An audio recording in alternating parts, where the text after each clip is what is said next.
What's up, brother? Today we're going over the SUI long scalp. Of course, it's SUI. SUI is a very nice pair. We accumulated here, formed a nice bottom, and we left behind demand. This demand is important demand because there was a wyke off here, which makes this market maker demand. So a nice place to bounce. We formed a good top here, leaving supply. I didn't draw the supply yet, but we left supply. I'm gonna draw it now. And then we went lower and we went into the demand zone. And what happened into the demand zone was very interesting because I was firstly watching this range for an accumulation, but the thing was we didn't really came into any key POI. We came into this bigger demand, which is also nice on our second tap right there.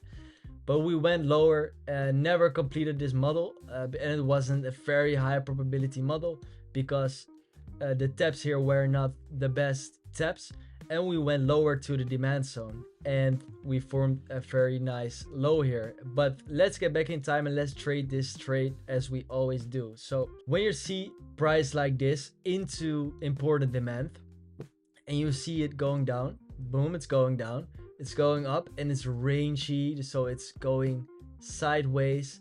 But the thing is, what is nice, and you should know it already, it leaves those highs. And high here, a high here, a high here, high here. And the nice thing is these details matter because this high doesn't take this high.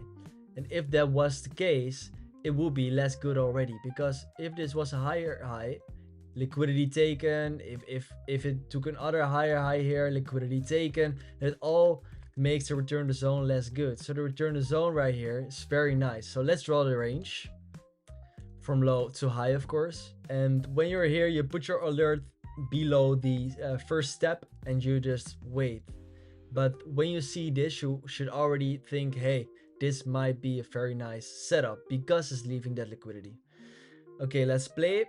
And we formed our second tap there. And while forming our second tap, we created demand. Some 1 minute demand, very clean. Put a demand on your chart. Not that hard. What happened when we play it again? Because this is your tap 3 POI. If I put my tap on the chart, tap 1, tap 2 deviates tap 1. So that's why it's a tap 2. Let's play it. And what's happened in the demand? Nothing.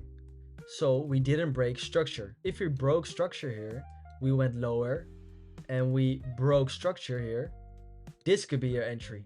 But that was not the case and we went lower. That's totally fine. We're deviating tap 2. Let's not put our tap on the chart yet, but let's wait for the break of structure. You didn't break structure here. You went lower again, so no entry yet, and play it. After we formed our tap 3, let's put a dot on the chart. We broke structure aggressively. This is a bit hard to enter, so the entry will be probably here because you wait for the candle close, but this was very aggressive.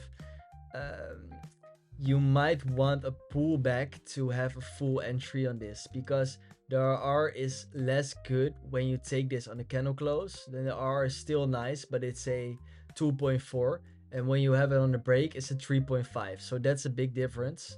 But let's say you just entered right here after the candle close, took a valid trade for a 2.7 RR trade.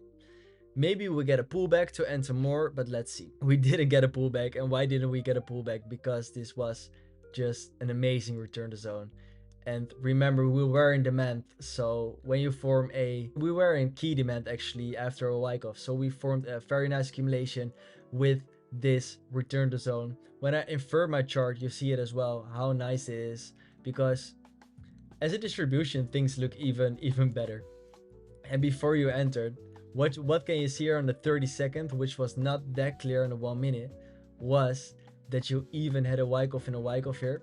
So you have it at a very nice low, because this can be seen as a deviation from this range, going back in, going lower, boom, forming a very nice low here on the very low time frame. But let's see what this low looks like on the bars pattern, because that's always what I look at before I take a trade. And on the 5 minute, you can see this very nice low. Can you see it? Because you had your 1, you had your 2, and you had your 3. These are very nice lows to have, especially on your tap 3.